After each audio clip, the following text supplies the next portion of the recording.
Hello everyone, and welcome to our presentation. Today, we'll be exploring wastewater collection systems. This is a crucial, but often unseen part of our infrastructure that keeps our communities healthy and functioning smoothly. Over the next few minutes, I'll introduce you to how these sophisticated networks work, from gathering used water in our homes and businesses to delivering it safely to treatment plants. So, let's get started and see why this infrastructure is so vital to our modern lives. Let's take a closer look at the two essential systems that manage our water. First, we have sanitary sewers, which are responsible for collecting wastewater from homes, businesses, and industries. This water is then transported to wastewater treatment plants to be cleaned before it's released back into the environment. Sometimes these systems are called wastewater collection systems, and they play a crucial role in maintaining public health and environmental quality. On the other hand, we have storm sewers. These systems carry rainwater and snowmelt runoff from buildings and paved surfaces directly to natural watercourses like rivers or lakes. Interestingly, storm sewers usually bypass treatment, meaning the water goes straight into the environment. It's also important to note that combined sewers, which used to mix sanitary wastewater and stormwater, are now quite rare. During heavy rains, these combined systems can become overwhelmed, leading to failures at treatment plants and potential environmental contamination. This highlights why separate systems are essential for effective water management and protecting our water resources. Let's take a moment to appreciate the unsung heroes of our infrastructure. The ancient Romans were actually among the first to develop wastewater collection systems, using clay pipes and covered sewers to keep their cities clean.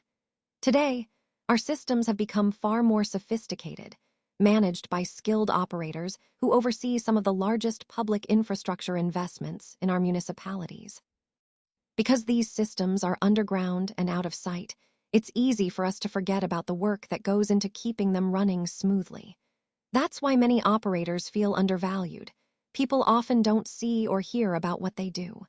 But the truth is, their work is absolutely critical to public health. The only time the public really notices these systems is during failures, like sewer backups, which can be disruptive and unpleasant. That's when their vital role becomes obvious. These professionals perform dangerous and essential work every day, maintaining the modern sanitary conditions that we often take for granted. So, as we continue, let's remember that behind every clean, functioning sewer system are dedicated individuals who deserve our respect for their hard work and commitment. Let's take a closer look at the anatomy of a gravity sewer system. These systems are actually designed to follow the natural topography of the land, which means they rely on gravity to move wastewater downhill. This is a key point because it makes the system both efficient and cost-effective. The pipes are angled in such a way that the flow of wastewater is continuous and smooth, driven by gravity alone. Now, an important aspect of these systems is maintaining the right flow velocity. Ideally, we want the flow to be between 2 and 8 feet per second. Why that range? Well, at around 2.5 feet per second, we hit the sweet spot. If the flow is too slow, solids tend to settle out and deposit, which can cause blockages. On the other hand, if the flow is too fast, it can lead to erosion of the pipes, damaging the system over time.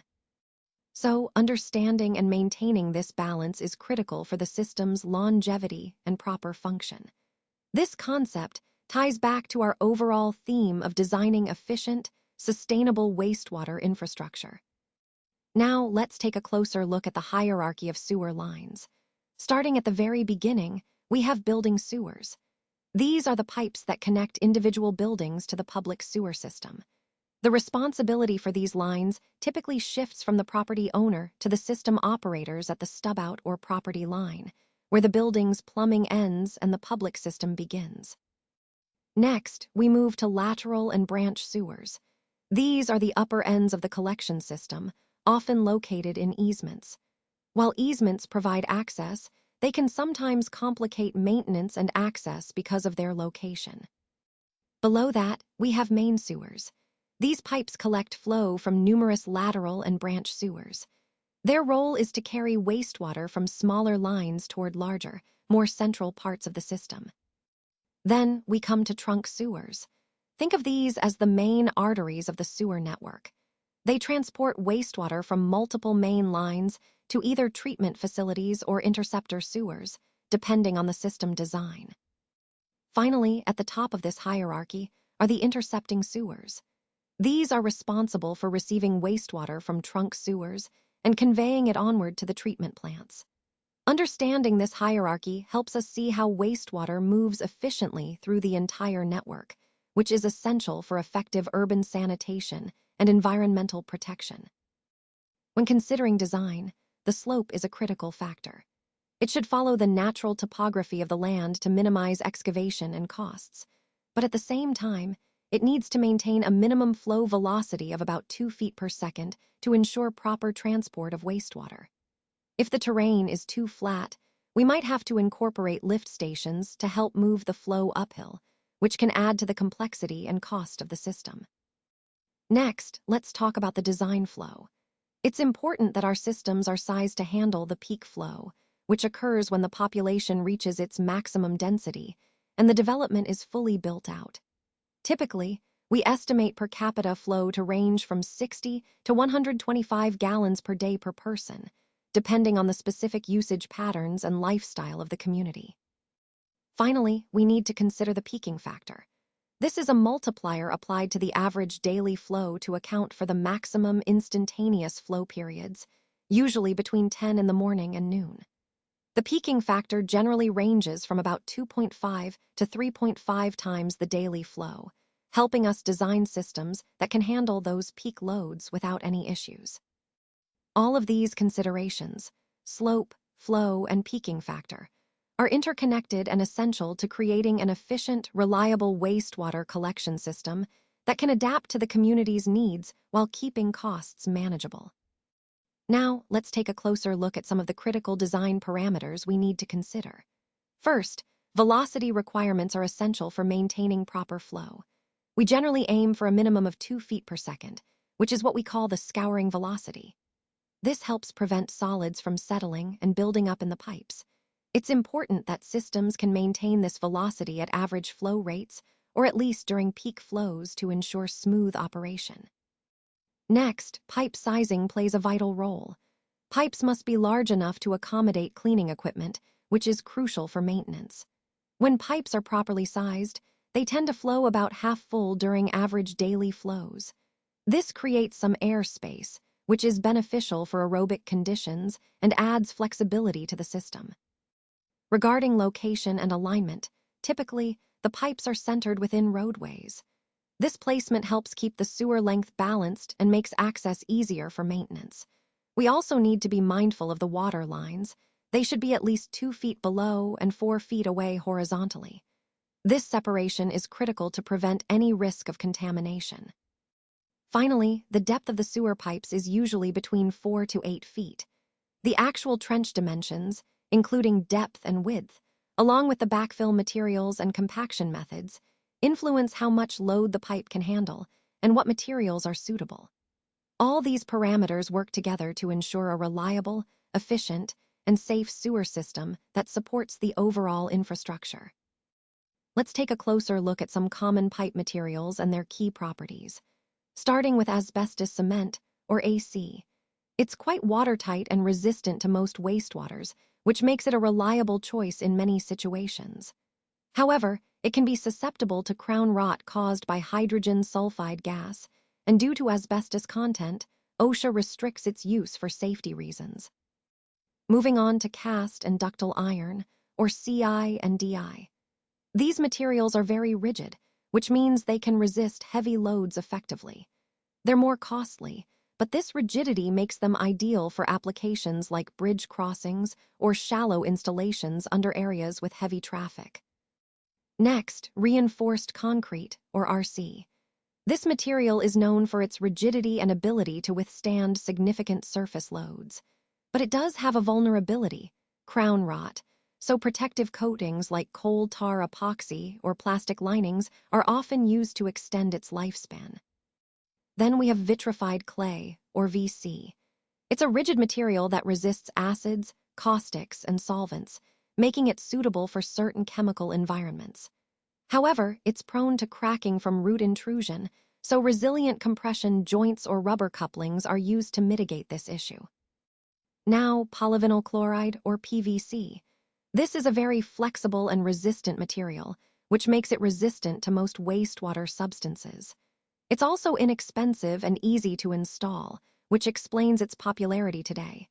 But it can be damaged by heavy external loads, so proper handling is important. Finally, high-density polyethylene, or HDPE. Like PVC, it's flexible and durable, with excellent resistance to wastewater substances. It's often installed in long sections that are joined together with thermal butt welding, making it suitable for force mains and long-distance applications. Understanding these materials helps us select the right pipe for each specific situation, balancing factors like load resistance, chemical compatibility, and installation considerations, all crucial to ensuring a durable, effective piping system. Let's take a closer look at the different types of joints and their applications. As you can see, the type of pipe material really influences the joint choice. Modern systems often use rubber gasketed bell and spigot joints, which are popular because they offer both flexibility and excellent leak resistance. They adapt well to ground movement and are easier to install smoothly. On the other hand, older systems typically relied on joints that were caulked, filled with mortar, or sealed with bituminous compounds. These older methods were effective for their time, but can be more prone to leaks and infiltration over the years. This is why proper joint selection and correct installation are so crucial. Choosing the right joint type helps prevent problems like infiltration, where unwanted water enters the pipe system, and root intrusion, which can cause serious damage. Understanding these differences ties back to our overall goal, ensuring a reliable, durable, and efficient piping system. Proper jointing not only extends the system's lifespan, but also maintains its integrity, which is essential for effective service delivery. When it comes to safe excavation practices, it's important to remember that most sewer constructions happen in trenches, which are inherently risky. That's why strict safety laws are in place to protect everyone involved. Before starting any excavation, we need to identify all nearby utilities, gas, water, electric, and telephone lines, to prevent accidental damage. Missing these can lead to dangerous situations or costly repairs. Typically, excavations are done with backhoes, which are quite common on construction sites. However, trenching machines are becoming more popular because they can be more efficient and precise. In some cases, especially where surface disruption needs to be minimized or in limited access areas, trenchless technologies come into play. Methods like in-situ liners, pipe bursting, boring, and micro-tunneling allow us to rehabilitate or install pipes without extensive digging. Connecting all these points, it's clear that choosing the right technique and following safety protocols are critical to successful sewer projects. These practices not only protect workers, but also ensure the integrity of the infrastructure we're building or repairing. Now, let's discuss some essential installation best practices that ensure a successful project. First, line and grade control are crucial. Surveying equipment helps us establish precise reference points, which are the foundation for proper alignment and slope. Construction crews typically use string lines or fixed beam lasers to keep everything on track.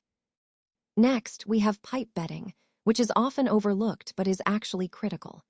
The ideal material for bedding is crushed rock aggregate because it provides excellent support. However, if you're using sand or pea gravel, you'll need to pay close attention to compaction. Proper bedding depth and compaction directly influence the pipe's load capacity and longevity. When it comes to laying pipe, always follow the manufacturer's instructions carefully.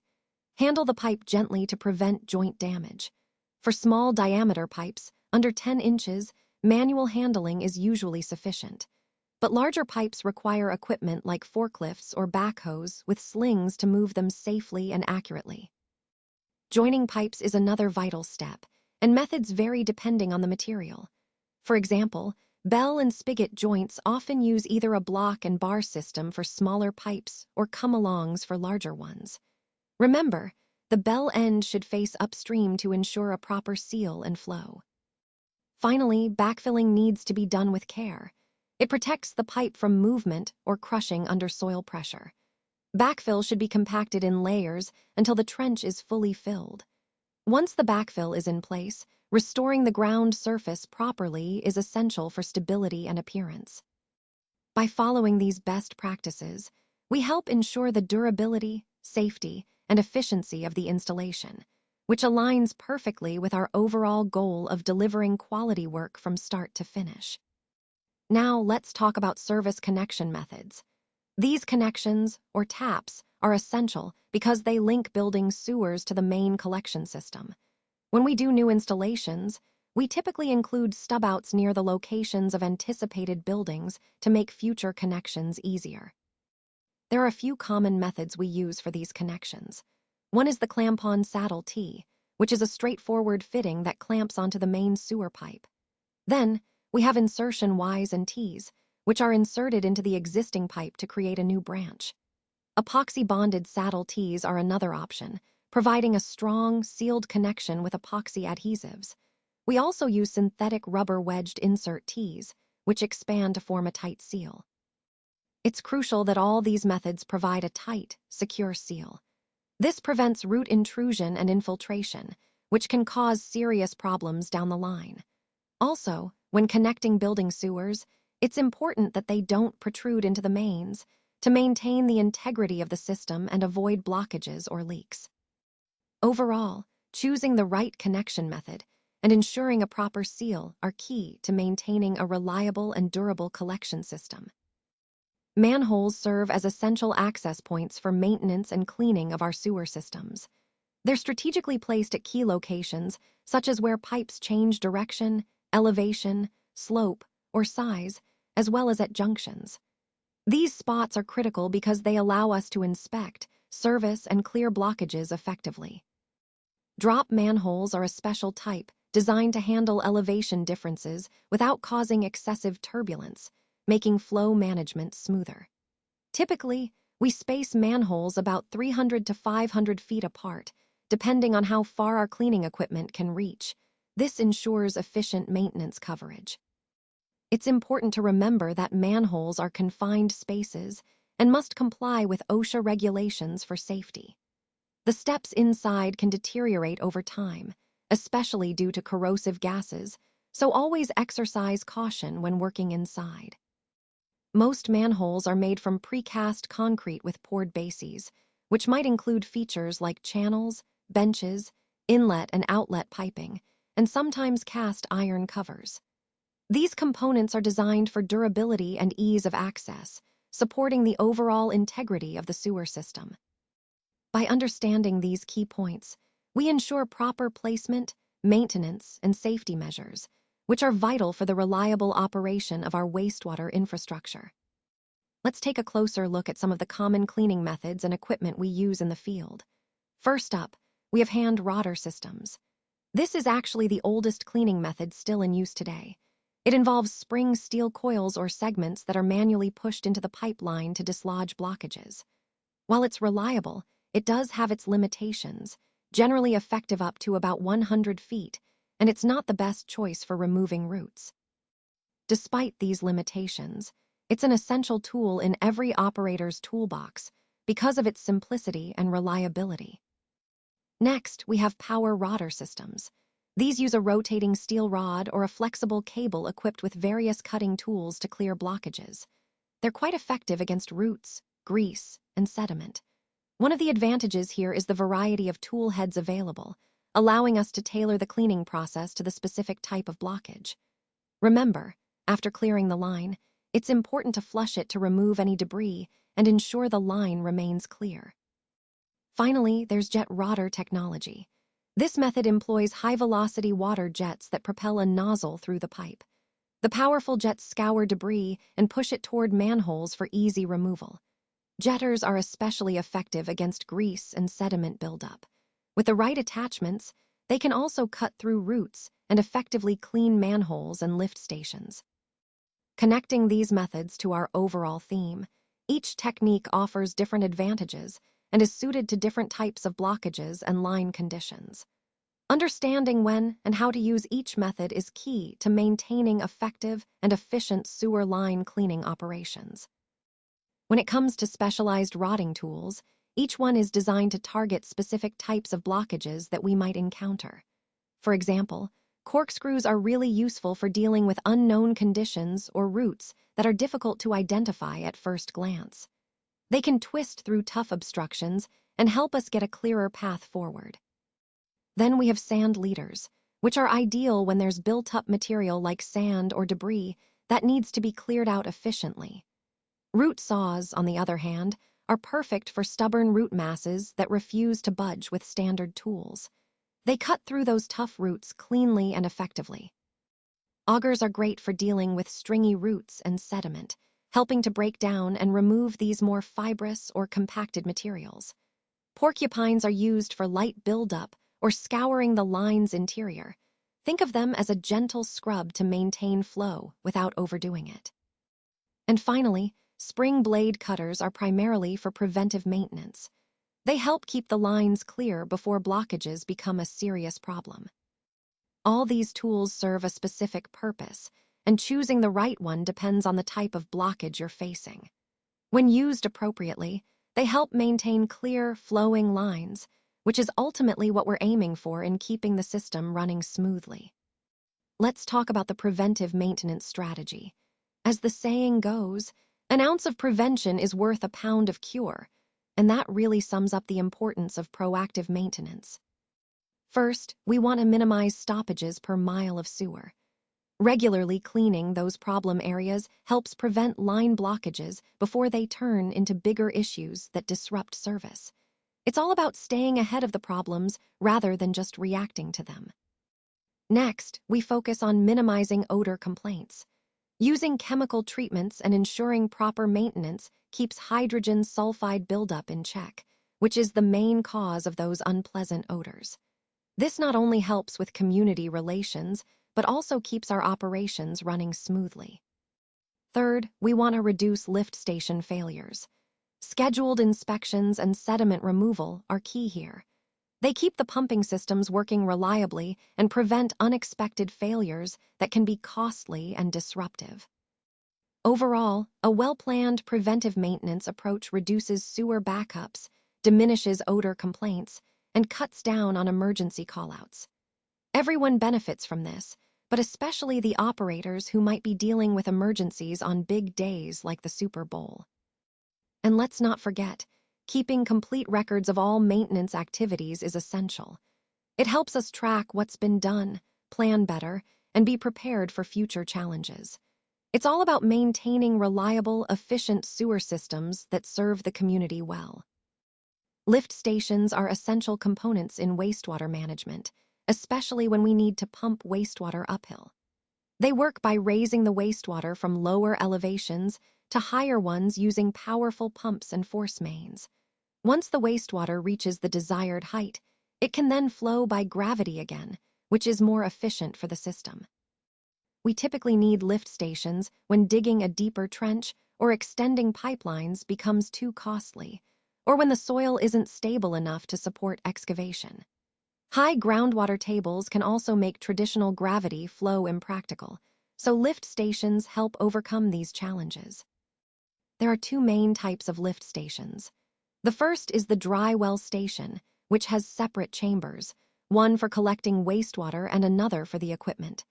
The second is the wet well station, which features a single chamber where the pumps, either suction lift or submersible, operate directly in the wastewater. These stations are vital in ensuring wastewater moves efficiently through the system, especially in complex terrains or challenging soil conditions, aligning with our broader goal of designing resilient and reliable infrastructure. Let's take a closer look at the critical components of a lift station. First, we have the pumps and motors. Typically, these are centrifugal pumps, which are very common in lift stations. Submersible pumps are a popular choice because they never lose prime, but it's important to remember they need proper access design for maintenance. On the other hand, suction lift pumps are easier to service but can lose prime more easily, so that's something to keep in mind. Next, we have the valves. These are essential for controlling the flow and ensuring safety. Isolation valves, such as gate, plug, or knife valves, are used to section off pumps for maintenance or repair. Check valves are crucial because they prevent backflow, protecting the system from reverse flow that could cause issues. Additionally, cross-connection control valves are vital for protecting potable water supplies from contamination. Moving on to controls and alarms. Motor control centers, equipped with HOA switches, that's off, on, and automatic, allow operators to manage the pumps easily. Various sensors like float switches, electrode sensors, pneumatic or mercury float switches provide automatic control, turning pumps on or off as needed. High water alarms alert operators to potential overflows or blockages, and telemetry systems enable remote monitoring, which is key for quick response and system reliability. Finally, backup power is a critical safety feature. Emergency generators or transfer switches for portable generators ensure that the lift station continues to operate during power outages. This is essential not only for maintaining the system's function, but also for preventing environmental damage caused by untreated wastewater or overflows. In summary, each component plays a vital role in making sure the lift station operates smoothly, safely, and reliably, which ties back to our overall goal of protecting public health and the environment. Let's talk about infiltration and inflow, or I&I as we often call it. Infiltration happens when groundwater seeps into our sewer system through broken joints or leaking manhole barrels. This is especially problematic during spring runoff when the groundwater levels rise. On the other hand, inflow refers to storm water entering the system through manhole covers or illegal connections, like gutter drains that are routed directly to house cleanouts. Both of these sources contribute a lot of extra water that needs treatment. During storms or spring runoff, treatment plants can become hydraulically overloaded because they're handling more water than usual. To manage this, we use several identification methods, like late-night surveys, CCTV inspections, smoke testing, and analyzing flow records to locate where these issues are coming from. Once we've identified the sources, the next step is control.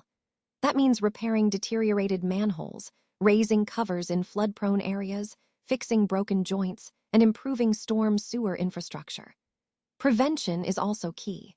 Regular maintenance helps minimize I&I, which allows our treatment plants to focus on treating actual wastewater rather than excess stormwater or groundwater.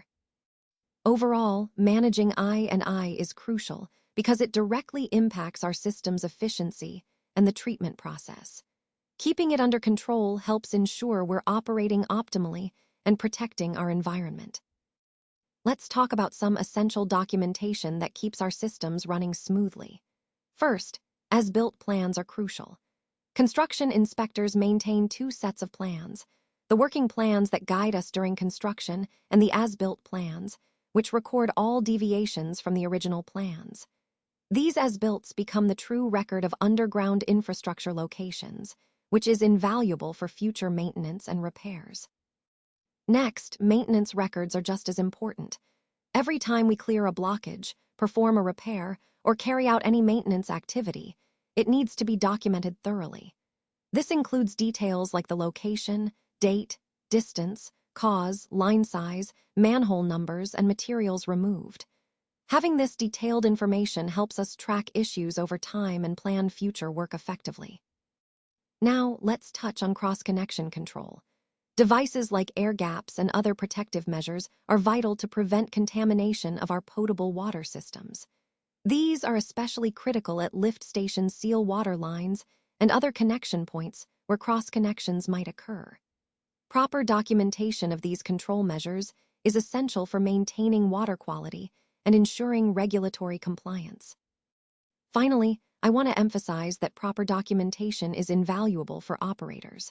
While some might think that not having maps or plans gives them a sort of job security, the reality is that working without accurate plans can create huge headaches. The risks and difficulties far outweigh any perceived benefits. So, always keep as-built plans accessible to all collection system workers. It's a simple step that saves a lot of time and trouble down the line.